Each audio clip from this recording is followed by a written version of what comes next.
Welcome to me Pramila recipes. ఇవాల్టి ఎపిసోడ్లో నేను మీకు చెప్పబోయే రెసిపీ వచ్చేసి చింత చిగురు పచ్చడి అండి. ఈ పచ్చడి చాలా టేస్టీగా ఉంటుందండి. అంతేకాకుండా చాలా ఈజీగా కూడా దీన్ని ప్రిపేర్ చేసుకోవచ్చు అన్నమాట. ఇది పుల్ల పుల్లగా కారం కారంగా భలే ఉంటుందండి. వేడి వేడి అన్నంలో దీన్ని మీరు తిన్నట్లయితే కనుక అసలు ఆ టేస్ట్ అనేది అసలు మాటల్లో చెప్పలేమండి. ఆ పచ్చడిని ఎలా తయారు చేయాలో ఇప్పుడు నేను ఈ వీడియోలో మీకు చెప్పబోతున్నాను.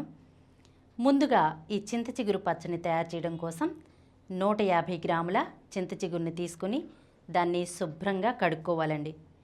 తర్వాత ఒక ప్యాన్ తీసుకుని అందులో 3 స్పూన్ల నువ్వులు వేసుకుని మంటను మీడియం ఫ్లేమ్లో పెట్టుకుని వేయించుకోండి.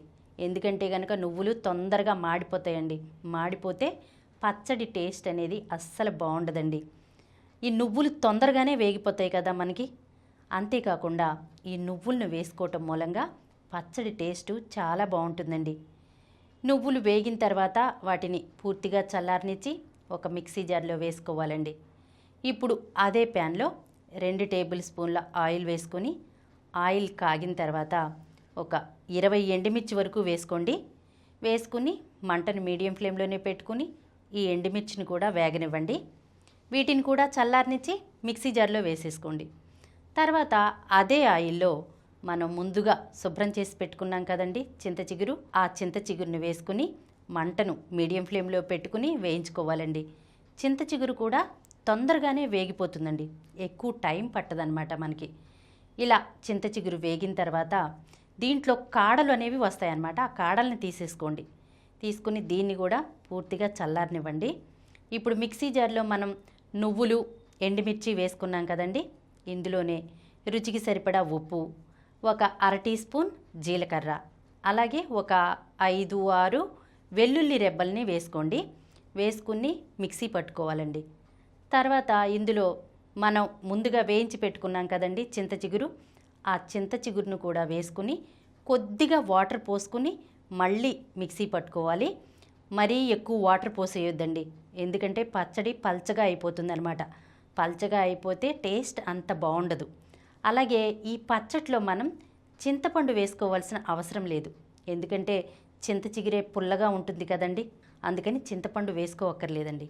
ఇప్పుడు ఈ పచ్చడిని మిక్సీ పట్టుకున్నాం కదా, దీనికి మనం తాలింపు పెట్టుకోవాలి. మనకి ఏ పచ్చడైనా సరే తాలింపులోనే మంచి టేస్ట్ అనేది వస్తుంది. ఇప్పుడు ఈ తాలింపు కోసం ఒక ప్యాన్ పెట్టుకుని అందులో 3 టేబుల్ స్పూన్ల ఆయిల్ వేసుకోండి.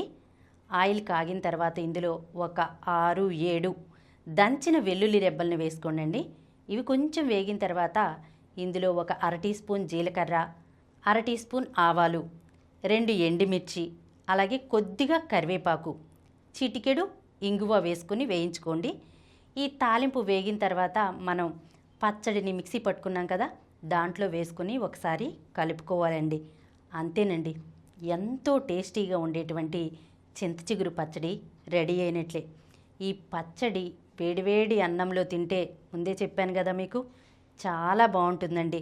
అటు పుల్ల పుల్లగా కారం కారంగా ఎంత బాగుంటుందో మాటల్లో చెప్పలేమన్నమాట.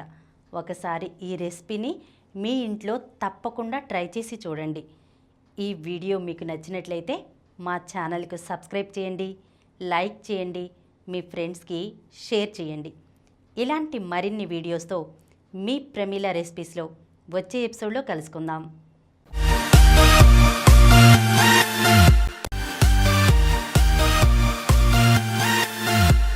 ఈ కార్యక్రమం మీకు ఎంతో నచ్చింది కదా. ఇటువంటి మరిన్ని వీడియోల కోసం అనతి కాలంలోనే 20 కోట్ల వ్యూస్ సాధించిన సమరం ఛానల్ సమర్పించు సమరం ఫుడ్ ఛానల్కు సబ్స్క్రైబ్ చేయండి, లైక్ చేయండి, మీ ఫ్రెండ్స్కి షేర్ చేయండి. అలాగే ప్రక్కనున్న గంట సింబల్ని ప్రెస్ చేయడం మర్చిపోకండి.